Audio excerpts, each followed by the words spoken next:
Hello. Are you a caregiver struggling with financial responsibilities, taking care of your loved one, and just having extra stress and frustration on you? Well, I can relate. My mom has had dementia for over a decade.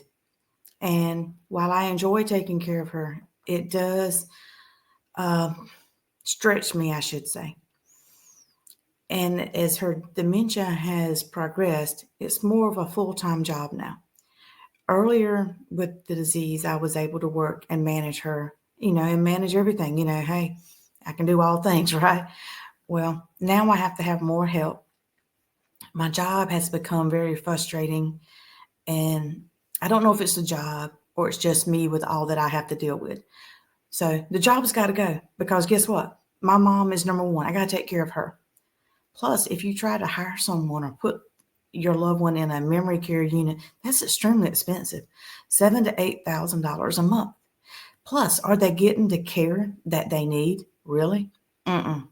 I had to place my mom in a memory care because I was not able to take care of her for a short time frame. Worst mistake of my life. It still haunts me. She survived it, luckily, but within 2 weeks, she got a urinary tract infection. She fell, had to go to the hospital, hit her head. Um, they fed her food that she would normally not eat, and that she's never ate all her life. Just different things. So that was a challenge. So if you have to put your loved one in a memory care, I have tips for that to help you navigate that process. So that's going to be on another episode. But I'm just giving you some of my pro tips that I've learned over a decade managing my mom, Lady Lexi. And we're frequent flyers. We travel the world. She does road trips with me. So I've learned ways to manage her. So if I can learn ways to manage my mom, then my tips should help you as well. Like now that dementia has gotten progressively worse, going to the restroom can be a challenge sometimes.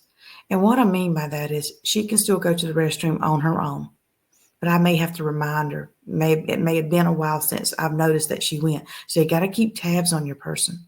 Know that they haven't ate in a couple hours. Know that they haven't went to the restroom in a couple hours. Look at them if they look tired, may need a nap. You have to encourage them. You are the one that's kind of got to, initiate what they need. Like for my mom, if she's real tired and she sleeps past 8 hours, then more than likely she's going to have an accident. So we took precautions for that. But at the same time, that doesn't help how she feels. She knows that this is not right. She kind of blames herself. You can tell she walks in here kind of ashamed, but she needs my help to get her cleaned up and, make her feel human again, like a productive person.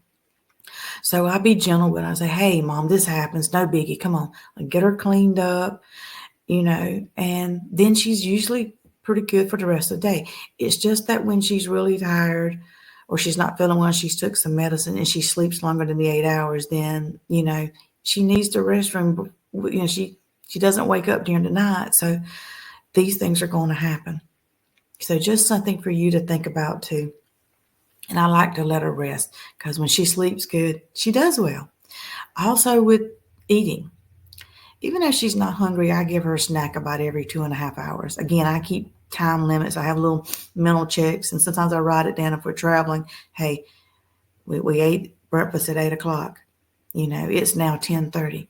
Let's give her a little snack to keep her going because lunch is not going to come to 12:30 or 1. She's going to need something between those time frames. And just because she ate a big breakfast, say 2 hours ago, that doesn't mean she's not hungry now because she might not have ate enough yesterday or all the activity stimulation is making her hungry and she needs it because she doesn't get hungry. She's not going to listen to me. She's not going to focus. She's going to go in that what I call a little girl mode. And I want to keep her out of that little girl mode because when she's big girl, she listens, she follows instructions, and she does well. She can tell me, yeah, let's go to the restroom. Yeah, I'm hungry. You got something for me? Or my cup is empty. Give me something to drink. These are just some of the things that I have noticed. And again, my mom likes watching TV. She's got her favorite TV shows. Well, sometimes if the TV shows, how some of the commercials, they go louder to make sure you're paying attention. That'll bother her. She wants to cut it off then, or she wants to get out of the room. Or sometimes if there's a loud noise, she'll just cover her ears, and I know the sound is too much for her.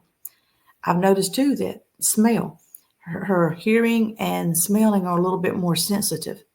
So I have to take that into consideration as well with what smells we have going on. If we're going somewhere or another where there's a lot of floral scents, that may bother her too.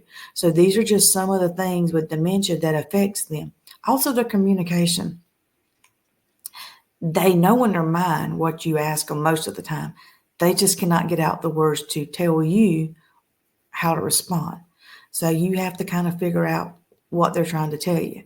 And when my mom's just chatty Cathy, that means she's in a good mood. That means her mind's working well. She still may not be able to express to me what she wants to express, but when she's talking, that means things are going well. She's in a happy mood. Or if she's reading, when she reads, that tells me that she's doing well too, because those are my subtle clues that I've found how she communicates with me. And if you're interested, I have another video on my 5 subtle cues, how to communicate with someone with dementia, how they express themselves when they can't get the words out to tell you what they need. And I have found that valuable to help me care for my mom. So these are some of the things I wanted to discuss today on my Duchess DJ Dementia Diaries. Put in the comments your tips that you found to deal with caregiving for your loved one with Alzheimer's, some sort of memory disorder, or dementia.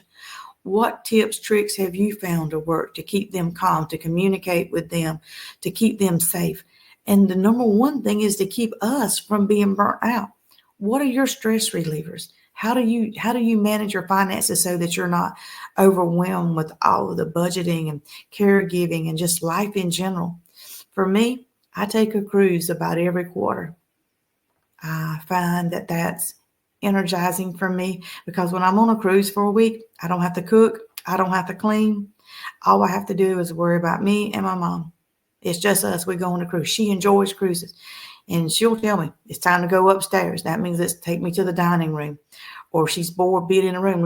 Let's go out this door. Let's go walk. So these are things that keep us both energized, not stressed out. We enjoy those things. And two, it gives us time together, quality time, me and her. Because you know what? I'll cherish those memories. And I'm making memories with her. We're doing something that she loves. Traveling is her passion too. She doesn't remember sometimes all the nuances that go with traveling. But when we travel, she knows she's got to stay right with me. She knows that she has to listen to me. And there are times when she gets in that little girl mode where she's scared and she don't want to listen. So I give her comfort. I give her hugs. I love her. I try to make her laugh.